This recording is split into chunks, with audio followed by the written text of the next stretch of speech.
Elizabeth Rungondang Panggabean. Kali ini saya akan membahas sekilas tentang dasar-dasar audit. Silakan diikuti ya. Pokok pembahasan pada materi kali ini, yang pertama adalah independensi, yang kedua adalah opini audit, yang ketiga asersi, yang keempat tentang risiko audit, risiko bawaan, risiko pengendalian, dan risiko deteksi, yang kelima tentang risiko audit, bukti audit, dan materialitas, yang keenam adalah tentang prosedur audit, yang ketujuh pengujian pengendalian, dan yang kedelapan adalah pengujian substantif. Sebelumnya kita akan membahas tentang pengertian audit. Auditing menurut Komite Konsep Dasar Auditing American Accounting Association adalah suatu proses sistematik untuk memperoleh dan mengevaluasi bukti secara objektif berkenaan dengan asersi tentang kegiatan ekonomi dan kejadian-kejadian untuk memastikan tingkat kesesuaian antara asersi tersebut dengan kriteria yang ada dan mengkomunikasikan hasilnya kepada pihak-pihak yang membutuhkannya. Salah satu hal yang wajib dimiliki oleh seorang auditor adalah sikap independen. Independen artinya bebas dari pengaruh dan tidak memihak pihak manapun, baik terhadap entitas yang bertanggung jawab atas penyusunan laporan keuangan maupun terhadap para pengguna laporan tersebut. Independensi, integritas, dan objektivitas auditor dimuat dalam Standar Audit Seksi 220. Kantor Akuntan Publik memiliki prosedur untuk meyakinkan seluruh personil dalam penugasan mempertahankan independensi, integritas, dan objektivitas. Mengapa auditor harus memiliki independensi? Auditor perlu menjaga independensi dengan tujuan agar hasil audit dapat diselenggarakan secara objektif tanpa ada pengaruh subjektivitas dari pihak yang terkait dalam setiap penugasan. Independensi merupakan sikap mental yang tidak mudah terpengaruh dan tidak dikendalikan dengan klien. Sikap independensi tersebut bertujuan agar hasil audit dapat diselenggarakan secara objektif tanpa ada pengaruh subjektivitas dari pihak yang terkait. Jenis-jenis independensi yang harus dimiliki oleh seorang auditor. Yang pertama adalah independent in fact. Independensi yang terdapat dalam jiwa seorang auditor yang secara bersungguh-sungguh tidak memihak kepada pihak manapun dan memiliki mental yang kuat sehingga tidak terpengaruh dengan subjektivitas pihak manapun. Dan yang kedua yaitu independent in appearance. Independensi yang mempertimbangkan pandangan pihak ketiga atau pihak di luar auditor dan klien bahwa auditor memiliki integritas, objektivitas, dan skeptisme profesional.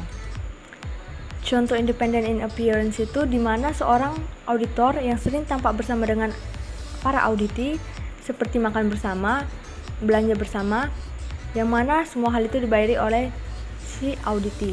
Walaupun dalam jiwa si auditor tetap berpegang teguh dalam independensinya, kedekatan seperti itu dapat memunculkan pendapat-pendapat pihak luar yang dapat merusak citra independensi seorang auditor itu di mata publik.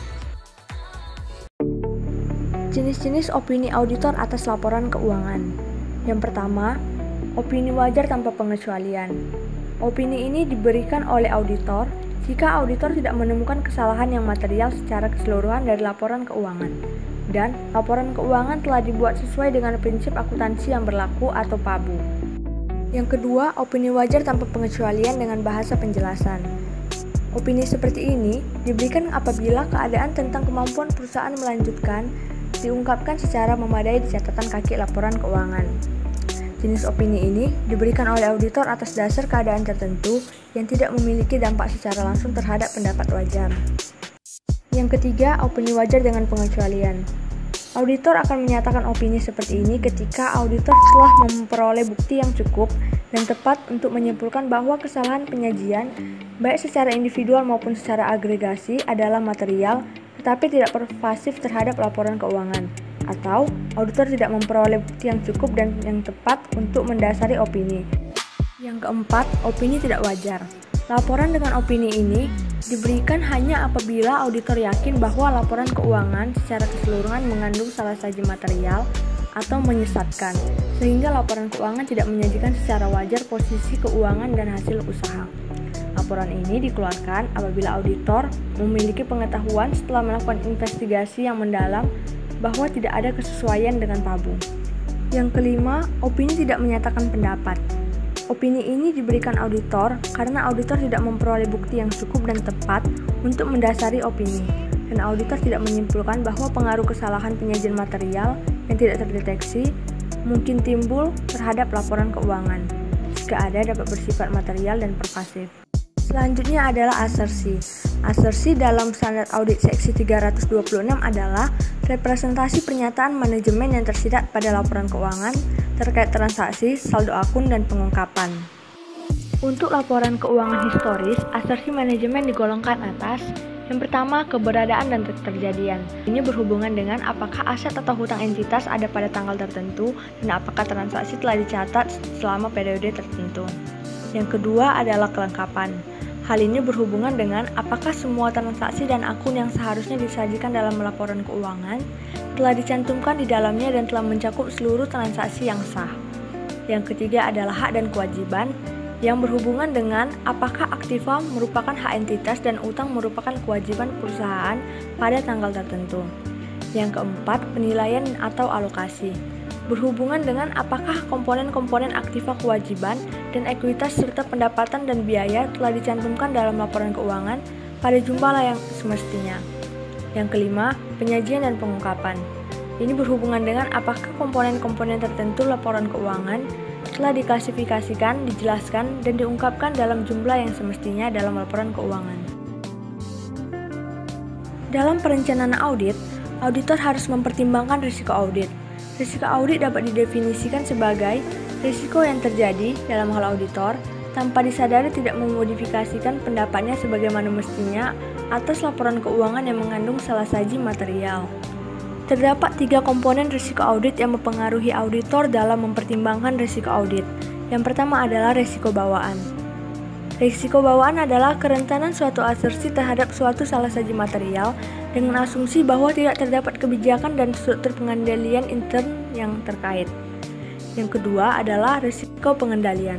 Risiko pengendalian adalah risiko bahwa suatu salah saji material yang dapat terjadi dalam suatu asersi tidak dapat dicegah atau dideteksi secara tepat waktu oleh SPI klien. Yang ketiga adalah risiko deteksi. Risiko deteksi merupakan suatu fungsi dari prosedur audit yang efektif dan bagaimana auditor menerapkannya. Risiko deteksi adalah risiko bahwa auditor tidak dapat mendeteksi salah saji material yang terdapat dalam suatu asersi. Hubungan antara keempat risiko tersebut dapat dimodelkan sebagai berikut. RA sama dengan RB dikali RP dikali RD. Untuk tingkat risiko audit yang diharapkan, terdapat hubungan yang terbalik antara tingkat risiko bawaan dan pengendalian yang dinilai untuk suatu asersi dan tingkat risiko deteksi yang dapat diterima auditor untuk asersi tersebut. Sehingga, penilaian yang lebih rendah terhadap tingkat risiko bawaan dan risiko pengendalian, sehingga apabila tingkat risiko bawaan dan risiko pengendalian dinilai lebih rendah, maka risiko deteksi yang diterima adalah lebih tinggi. Begitu juga sebaliknya. Risiko bawaan dan risiko pengendalian tergantung kepada keadaan klien, sedangkan risiko deteksi tergantung kepada keputusan auditor. Dengan demikian, auditor mengendalikan risiko audit dengan cara menyesuaikan risiko deteksi agar sesuai dengan risiko pengendalian dan risiko bawaan. Selanjutnya mengenai materialitas dan bukti audit. Materialitas di sini adalah besaran penghilangan atau salah saji informasi akuntansi yang dapat mempengaruhi pembuatan keputusan ekonomi pihak-pihak yang mendasarkan keputusannya pada informasi tersebut. Dilihat dari keadaan yang melingkupinya, besar nilai yang hilang tersebut dapat mengakibatkan perubahan atau pengaruh terhadap pertimbangan orang yang meletakkan kepercayaan terhadap informasi tersebut akibat adanya penghilangan atau salah saji tersebut. Dalam perencanaan audit, auditor harus menilai materialitas pada 2 tahap. Yang pertama, materialitas pada tingkatan laporan keuangan, yaitu karena opini auditor tentang kewajaran meliputi laporan keuangan secara keseluruhan. Yang kedua, materialitas pada tingkatan saldo akun diakibatkan karena auditor melakukan pemeriksaan atau verifikasi saldo akun untuk memperoleh kesimpulan menyeluruh atas kewajaran laporan keuangan. Kemudian bukti audit.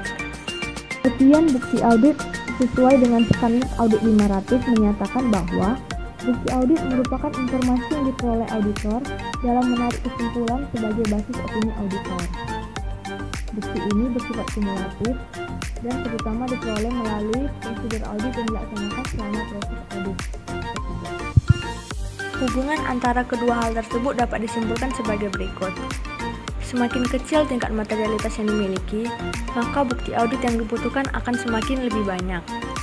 Sementara itu, hubungan risiko audit dengan bukti audit, yaitu semakin kecil risiko auditnya, maka bukti audit yang diperlukan akan semakin lebih banyak. Sehingga, di antara ketiga hal tersebut, materialitas, risiko audit, dan bukti audit, hubungannya dapat disimpulkan sebagai berikut. Semakin kecil materialitas yang dimiliki, maka bukti audit yang diperlukan akan semakin lebih banyak, sehingga risiko auditnya akan semakin lebih kecil. Bukti audit sangat diperlukan oleh auditor untuk memperkuat informasinya. Jenis-jenis informasi yang dapat memperkuat auditor yang pertama adalah bukti fisik. Bukti ini biasanya diperoleh dalam memeriksa aktiva berwujud yang sangat membantu atas penilaian mutu atau kondisi aktiva klien tersebut. Yang kedua adalah konfirmasi. Konfirmasi merupakan salah satu bukti dokumenter yang diperoleh melalui jawaban tertulis secara khusus kepada pihak-pihak yang mengetahui informasi keuangan. Konfirmasi yang diperoleh secara langsung oleh auditor dari pihak ketiga akan memperoleh tingkat keandalan yang lebih tinggi. Yang ketiga adalah bukti dokumenter.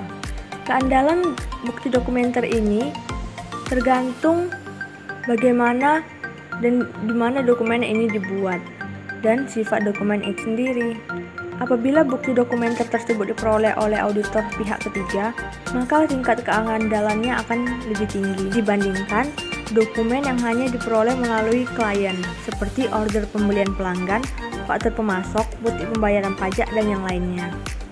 Yang keempat adalah written representation, yang merupakan pernyataan yang ditandatangani oleh orang yang bertanggung jawab atau mengetahui tentang akun-akun, keadaan-keadaan, atau peristiwa-peristiwa.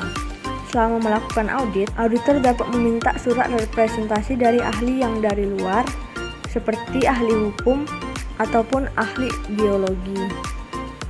Lalu ada bukti matematis, yang mana bukti ini dihasilkan dari perhitungan auditor atau perhitungan ulang.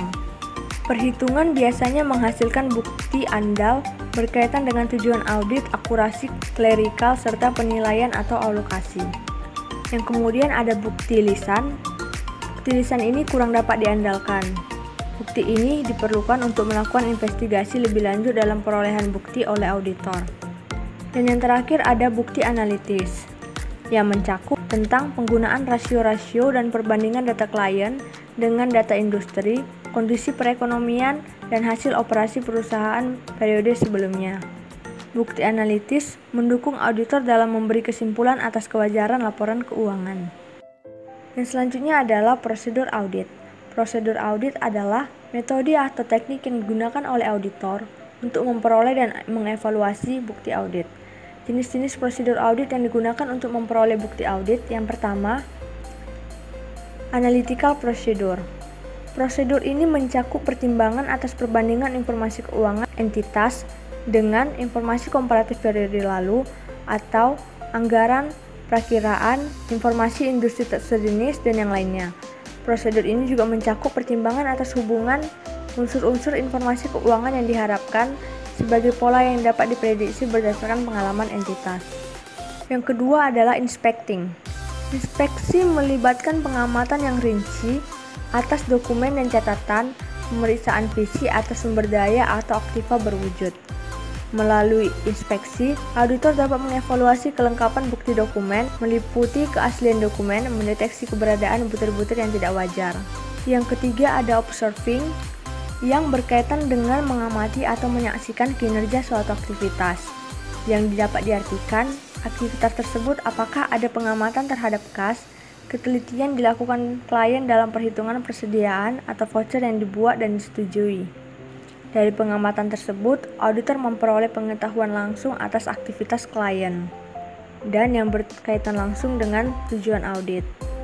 Yang keempat, confirming. Konfirmasi merupakan suatu formulir permintaan yang memungkinkan auditor untuk memperoleh informasi langsung dari sumber independen di luar organisasi klien. Permintaan tulis tersebut harus mencantumkan instruksi yang meminta penerima mengirimkan jawaban langsung kepada auditor.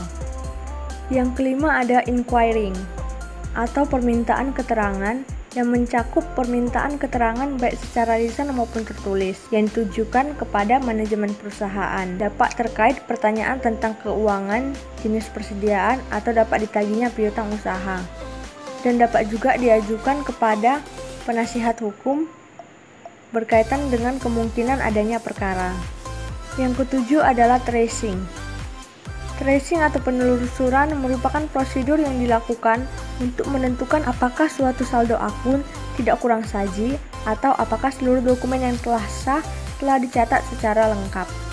Biasanya, prosedur penelusuran yang dilakukan memilih dokumen transaksi dan menentukan bahwa informasi telah dicatat dengan benar dalam catatan akuntansi.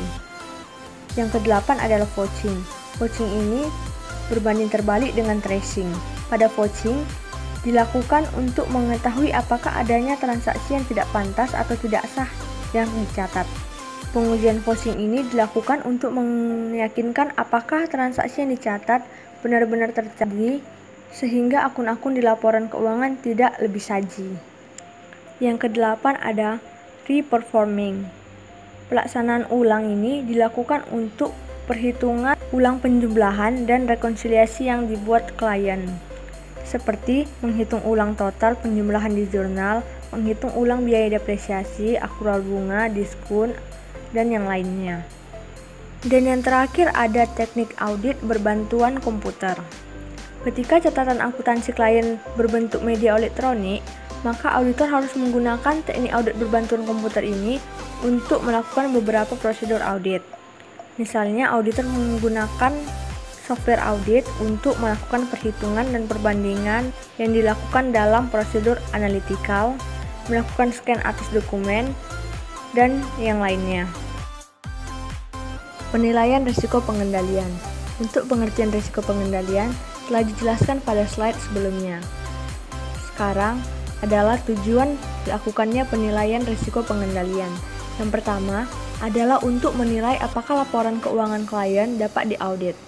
Faktor yang dapat menentukan apakah laporan keuangan dapat diaudit adalah integritas manajemen. Jika manajemen tidak memiliki integritas yang memadai, maka auditor selayaknya menolak audit, serta kecukupan catatan akuntansi. Jika catatan akuntansi tidak lengkap, maka bukti audit yang dibutuhkan juga tidak tersedia. Yang kedua adalah untuk menentukan taksiran risiko pengendalian didukung oleh pemahaman atas pengendalian internal. Auditor menentukan taksiran risiko pendahuluan untuk mencerminkan harapan auditor bahwa pengendalian internal dapat mencegah atau mendeteksi salah saji material dalam laporan keuangan. Yang ketiga, untuk mengidentifikasi kekurangan pengendalian, kekurangan signifikan, dan kelemahan material. Dan yang keempat, untuk berkomunikasi dengan manajemen tentang kelemahan pengendalian internal. Lalu ada pengujian pengendalian. Pengujian pengendalian merupakan pengujian yang dilakukan oleh auditor untuk menilai efektivitas pengoperasian pengendalian internal klien dalam rangka mendukung estimasi awal atas risiko pengendalian. Penilaian risiko pengendalian pada level menengah dan rendah harus didukung dengan melaksanakan pengujian pengendalian. Tujuan dilakukannya pengujian pengendalian itu agar auditor dapat memperoleh bukti tambahan selain dari tahapan pemerolehan pemahaman bahwa pengendalian internal dioperasikan secara efektif di seluruh periode audit. Jika kondisi sebaliknya, maka risiko audit dapat dipertimbangkan lagi. Prosedur melakukan pengujian pengendalian yang pertama adalah meminta keterangan dari personil klien terkait, lalu melakukan pemeriksaan terhadap dokumen catatan dan laporan keuangan, lalu melakukan pengamatan atas aktivitas-aktivitas, serta melaksanakan ulang prosedur yang dilakukan. Selanjutnya adalah penilaian risiko deteksi serta pengujian substantif. Penilaian risiko deteksi adalah risiko bahwa auditor tidak akan dapat mendeteksi salah saji material yang ada dalam suatu asersi. Dalam tahap-tahap audit atas laporan keuangan, penentuan risiko deteksi terletak pada tahap auditor mendesain pengujian substantif. Risiko deteksi tinggi artinya SPI klien efektif mencegah salah saji material di laporan keuangan. itu menunjukkan SPI klien bagus sehingga auditor merancang prosedur untuk melakukan pengujian substantif dengan prosedur yang tidak rinci. Sebaliknya, jika resiko deteksi rendah, maka auditor akan merancang pengujian substantif yang rinci. Terkait dengan risiko dan pengujian, auditor biasanya menerapkan 4 jenis strategi dalam melakukan audit. Strategi yang pertama adalah mengutamakan pengujian substantif atas rincian saldo. Yang kedua adalah membuat risiko pengendalian yang rendah. Yang ketiga, mengutamakan pengujian substantif prosedur analitis. Dan yang keempat, menekankan pada risiko bawaan dan prosedur analitis. Pada strategi pertama dengan mengutamakan pengujian substantif atas rincian saldo, artinya auditor menilai risiko deteksi pada level yang rendah atau bahkan sangat rendah, sehingga auditor merencanakan keyakinan memadai akan diperoleh melalui pengujian substantif transaksi dan saldo akun. Pada strategi yang kedua, yaitu membuat risiko pengendalian rendah, maka auditor akan menilai risiko deteksi sedang atau tinggi. Dengan begitu, auditor merencanakan akan memperoleh keyakinan memadai melalui pengujian pengendalian. Di strategi ketiga, auditor mengutamakan pengujian substantif prosedur analitis yang membuat risiko deteksi akan berada pada level yang rendah atau juga bahkan sangat rendah, sehingga auditor merencanakan akan memperoleh keyakinan memadai melalui prosedur analitis. Dan strategi keempat, yang mana menekankan pada risiko bawaan dan prosedur analitis, akan menghasilkan risiko deteksi yang sedang atau juga mungkin tinggi. Auditor merencanakan akan memperoleh keyakinan memadai melalui bukti terkait risiko bawaan dan prosedur analitis. Pengujian substantif. Pengujian substantif merupakan prosedur yang didesain untuk menguji apakah ada salahsaji moneter atau nilai rupiah yang secara langsung mempengaruhi kewajaran dari laporan keuangan. Jenis-jenis pengujian substantif ini ada 3, yaitu pengujian atas transaksi, prosedur analitis, serta pengujian atas saldo akun. Sebelum auditor melakukan pengujian substantif, terlebih dahulu auditor harus merancang pengujian substantif. Yang pertama adalah sifat dari pengujian substantif. Sifat dari pengujian substantif ada 4. Yang pertama adalah prosedur analitis, pengujian atas rincian transaksi, pengujian atas rincian saldo, serta pengujian atas estimasi akuntansi. Rancangan yang kedua adalah melakukan penetapan waktu pelaksanaan pengujian substantif. Apabila risiko deteksi tinggi, maka pengujian akan dilaksanakan di beberapa bulan sebelum periode akuntansi berakhir. Namun, jika risiko deteksi rendah, pengujian akan dilakukan dekat dengan akhir periode akuntansi. Strategi yang ketiga adalah menentukan luas pengujian substantif. Maksudnya di sini adalah berapa banyak bukti yang harus dikumpulkan untuk melakukan pengujian substantif. Ketika akan memutuskan itu, beberapa hal yang harus diketahui. Yang pertama adalah bukti yang diperoleh akan lebih banyak apabila risiko deteksi rendah daripada risiko deteksi tinggi. Yang kedua, ukuran sampel bukti yang diperlukan untuk diuji memerlukan pertimbangan profesional auditor. Dan yang ketiga adalah penggunaan sampling statistik sangat membantu auditor dalam menentukan sampel bukti audit yang diperlukan. Namun, dalam menentukan berapa banyak sampel bukti audit yang diperlukan, dapat juga menggunakan judgement auditor. Lalu yang terakhir adalah penetapan staf audit yang akan ditugaskan untuk melakukan pengujian substantif. Oke, sekian pembahasan mengenai materi dasar-dasar audit dari saya. Atas perhatiannya, terima kasih.